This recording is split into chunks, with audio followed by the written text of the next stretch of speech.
তাবিঈদের মধ্যে মুহাম্মদ ইবনে সিরিন খুব ভালো স্বপ্নের ব্যাখ্যা জানতেন।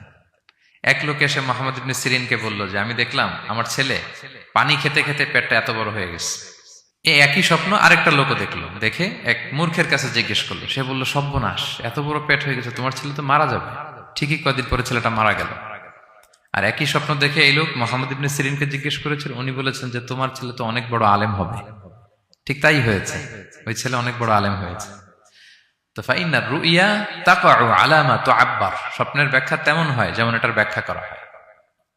রাসূল সাল্লাল্লাহু আলাইহি ওয়াসাল্লাম একবার স্বপ্নে দেখলেন যে তিনি ওনাকে দুধ দেয়া হয়েছে, বাটিতে দুধ খাচ্ছেন, পরে আঙ্গুলের ফাঁক থেকে দুধ বেরোচ্ছে।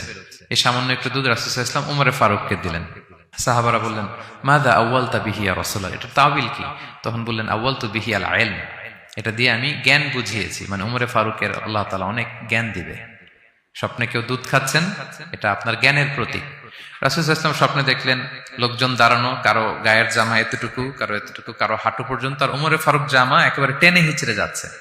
তো সাহাবারা বললেন, মাযা আউয়ালতু বিহি ইয়া রাসূলুল্লাহ, এই স্বপ্নের তাওয়িল কি, ব্যাখ্যা কি?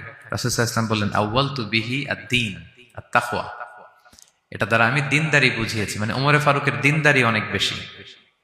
স্বপ্নে কেউ ছোট জামা দেখলে তার দিনদারি কমতেছে, এটার একটা আলামত। তো এই জন্য হুট করে স্বপ্নের কথা কাউকে শেয়ার করতে নেই।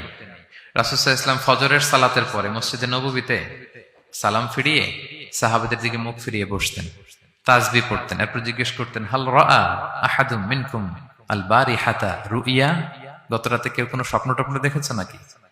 তো তখন সাহাবারা এই স্বপ্ন বলতেন, রাসূল সাল্লাল্লাহু আলাইহি ওয়াসাল্লাম ব্যাখ্যা করতেন। সুবহানাল্লাহ, কত সৌভাগ্যবান ছিলেন তারা।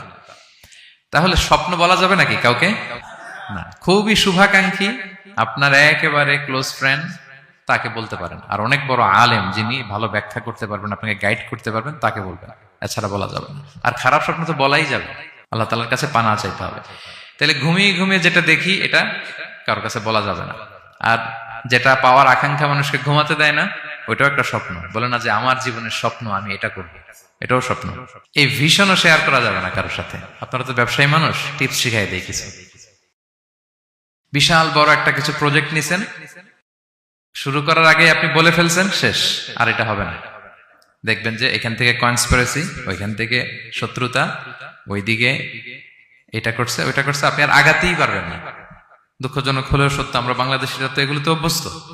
সবার মধ্যে কম বেশি জেলাসি কাজ করে ন্যাচারালি, আমাদের বাংলাদেশিদের এটা আরো বেশি। আমি আমার প্রায় আলোচনাতে বলি যে আমাদের জাতীয় খেলা হাডুডু হওয়ার কারণ হচ্ছে এই খেলার ধরনটাই এমন, একজন সামনে যেতে চায়, 10 জন পা ধরে পিছনে টানতে চায়। তা আপনি আপনার ভিশন